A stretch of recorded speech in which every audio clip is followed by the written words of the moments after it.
جو کچھ اللہ نے دیا ہے، جسم و جان کی توانائیاں ہوں، صلاحیتیں ہوں، قوتیں ہوں، مال ہو، اولاد ہو، لگا دو، کھپا دو، صرف کر دو اللہ تعالیٰ کے دین کے غلبے کے لیے۔ یہ ہے انفرادی خلافت۔ جان لیجئے جب تک افراد اس خلافت کا حق ادا نہیں کریں گے، اجتماعی خلافت کبھی نہیں آئے گی۔ آرزویں کرتے رہیے، لیس بامانیکم ولا امانی اہل الکتاب، نہ تمہاری خواہشوں سے کچھ ہوگا نہ اہل کتاب کی خواہشوں سے ہوگا۔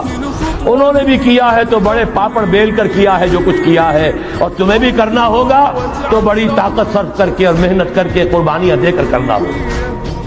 یہ محض دعاؤں سے بھی نہیں ہو سکتا، دعائیں منہ پر دے ماری جاتی ہیں۔ جو کچھ کر سکتے ہو کر گزرو، پھر دعا مانگو، دعا قبول ہوگی۔